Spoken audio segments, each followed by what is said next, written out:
Questions for Coach? Okay. Just how do you feel the secondary played this season? I think obviously they could have played better, especially towards the end of the year. I think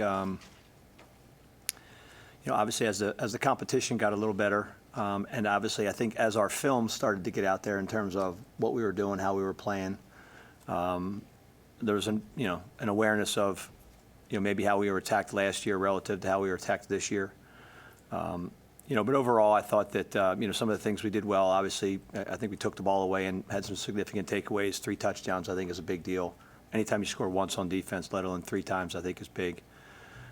Towards the end of the year, I think maybe the last half we gave up more explosive plays than I would have liked. For the 6 years I was in Buffalo, we were in the top 3 every year and not allowing that. And I think that's a key formula for winning.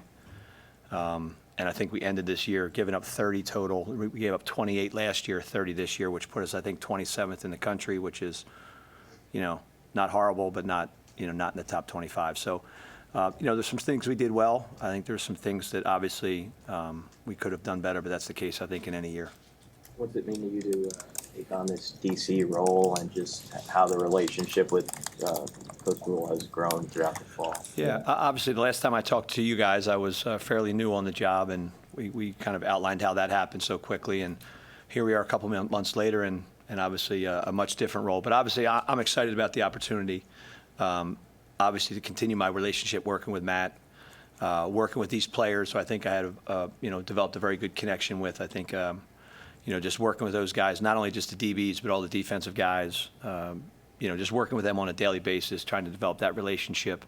And obviously just, continuing to develop and build upon the unbelievable history and tradition of the University of Nebraska and the Black Shirts, and understanding that's a tremendous honor. I know this was a highly coveted job, and Matt went through his process, and, I'm thankful that at the end of the day, he's given me this opportunity and given me a chance to lead these group of guys and obviously help and do anything I can to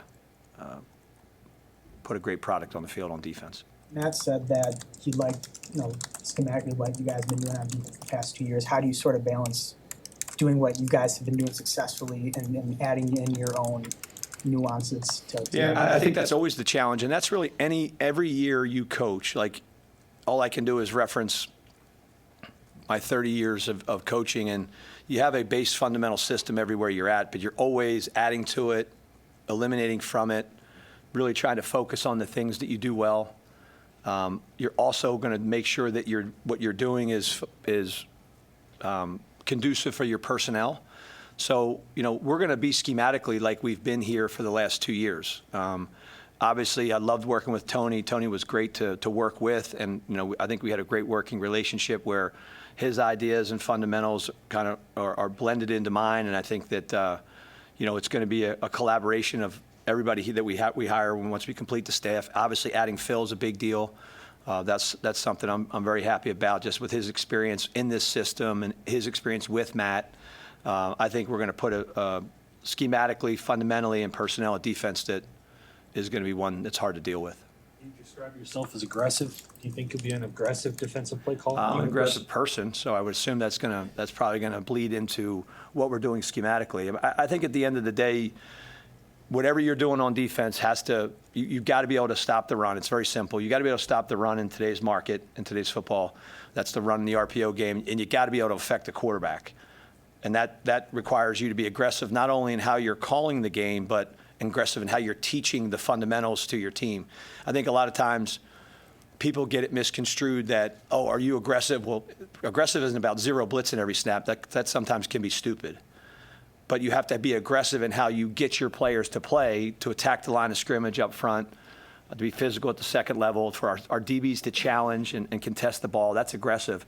And I think that everything about us is going to be, we're going to be an attack-oriented defense that's going to do our best to attack what the offense is doing and make it hard for them to move the football. Can you size up your situation on the D-line and linebacker for the bowl game, just some of the attrition you've lost and how that maybe how it affects going into the bowl game? I think it affects us. I think when you understand the market of today's college football, I think it's going to affect every single college team that's still playing, and even including some of the teams that are playing in the in the playoffs, because the roster management at this time of the year is a very interesting situation, meaning you're trying to keep the players that you have. You're trying to add players for the future that are available, not only just through recruiting, but also through the portal. So what I think it is for the bowl game specifically with us is there's just so many good young players, and I'm not going to name names, but we just came out the practice field, and there's some guys that didn't play last year because they were second or third, maybe third on the depth chart, that they're going to play in the bowl game. And I think if they play like they've practiced, they're going to play well. So I think there's an excitement level there that anytime you have some of the depth players in your roster that are younger with tremendous promise, just their opportunities to make plays in the game are going to be there. And that's part of what my job's going to be. You know, when you're a coordinator, you're putting together a whole defense, but you're also like, all right, who are the dudes in my unit right now that are going to go out there and make some impact plays? And I think we have some of those guys, and it's going to be, you know, under, I guess, my leadership, but our collective task is to make sure that those guys are impacting the game, you know, come that matchup against BC. One of the things that Coach Rule mentioned is wanting to get better on third down, red zone, and 2-minute pass defense. Right. And he cited your experience in the NFL with advanced coverages. Broadly speaking, what does he mean by it? Well, I think at the end of the day, a lot of those situations, instead of not really the red zone, but third down and 2-minute, you know, for the most part, guys, it's 90% pass.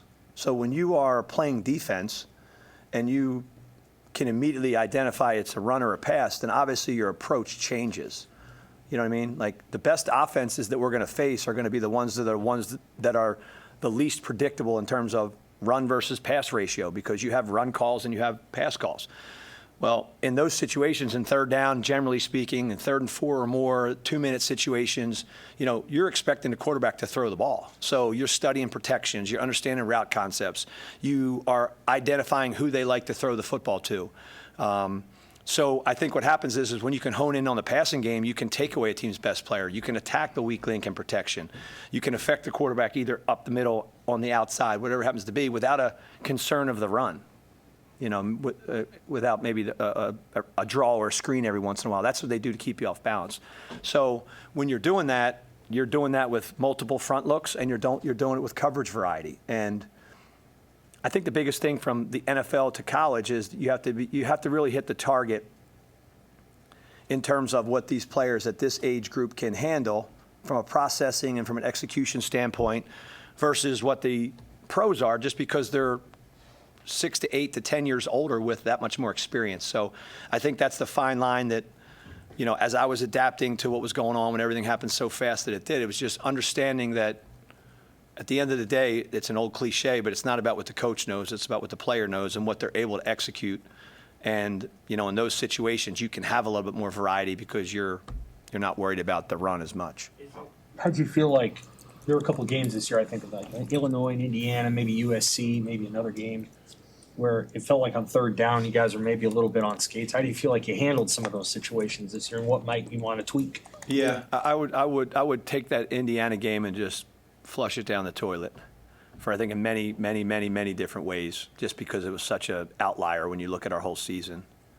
But there were some games where, you know, we had an elite performance on third down. You look at the Iowa game, they were 0 for 10.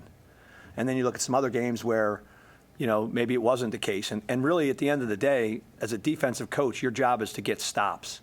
And you're going to get stops on third down. And I think that's where, you know, again, we did a study just recently, kind of a recap of the season. I think we were, I can't really speak on it, but, you know, kind of in the 30s, you know, as far as our third down percentage and stops, which is, you know, good enough. But I think we can improve that with just maybe how we attack the protections and just get a better understanding of what we're doing coverage-wise. You know, and another thing I think is a huge thing about defense is the continuity. So, like, if you're changing what you're doing every year, or you're coming in, like, there's a process of learning exactly what we're trying to do. And I think the beauty of it is moving forward, those coverage principles aren't going to change. It's just they're going to get more reps and more exposure to them. And I think at the end of the day, that'll allow us to, you know, execute them. How important at this point of your career was it for you? Maybe it wasn't for you to lead an entire unit, to lead a defense? Was that something that was on your mind? Is it something that's important to you or not? Yes, it was. I mean, I think it's well documented that when things ended the way they did in Buffalo, a lot of that conversation was centered on the fact that at the time, I thought I was the right man for the job there. That didn't happen, and life goes on. So, but also at the end of the day, you know, I'm a football coach. That's what I've always done. I've done it for 30 years, and I know that that's something that I do well. So when it came down to the opportunity to come here, the decision wasn't, well, I'm going to come here because of this opportunity down the road. I came here because I wanted to be, I had heard so many great things about working with Matt. I had had a lot of respect from afar from Tony, and obviously the University of Nebraska speaks for itself. It's a level of, it's pro football. I mean, as far as all the media that's here, the attention that it gets, and you know, so when I came here, that was what that reason is. This is kind of I guess a silver lining or a cherry on top that, you know, if you believe things work out for a reason, which I do, things happen the way they happen. And it's never, your road in life and your road in your career is never going to go exactly to the script that you want it. But when opportunities come, you better be willing to either accept them or not. And that's what I talked about the last time here. So I think that at the end of the day, I'm happy that this opportunity came up. I think I'm going to embrace it and run with it and do the best I can to serve the University of Nebraska, serve Matt and these players, and whatever happens, happens. I'm at the age right now where, you know, I'm a lot more experienced and grizzled than I was 10, 12 years ago. So it is what it is. Coach Rule had mentioned that some of the current secondary players had advocated for you to get this job. How much does that mean to you, and how far has that relationship come after coming in a few months ago in a very unique situation? Yeah, I think that's pretty cool. I was told that there was actually not just DBs, there was D linemen, there was a couple offensive guys. So, like, that's pretty cool to hear that, you know, like, that you've at least impacted people in your experience. Because really, when you do get into coaching, you want to make sure that, you know, at the end of the day, you've had some type of impact on them as people as much as you've had on them as developing them into players. So to hear him say that, I had kind of heard that and rumored that, and there was guys coming into the office saying, I want you to do the job, and some guys I didn't even really know that I had that good of a relationship with. But I think that that's a testament to, you know, the things that I believe in. It's not just about the X's and O's. It's about developing a relationship and, you know, letting these guys know that I can give them some wisdom outside of just football experience, because I've lived a long and winding road of life. So hopefully I can continue to do that and continue to, you know, impact these guys in that way. And, Thanks, Coach. all right, thank y'all. Appreciate you. Thank you.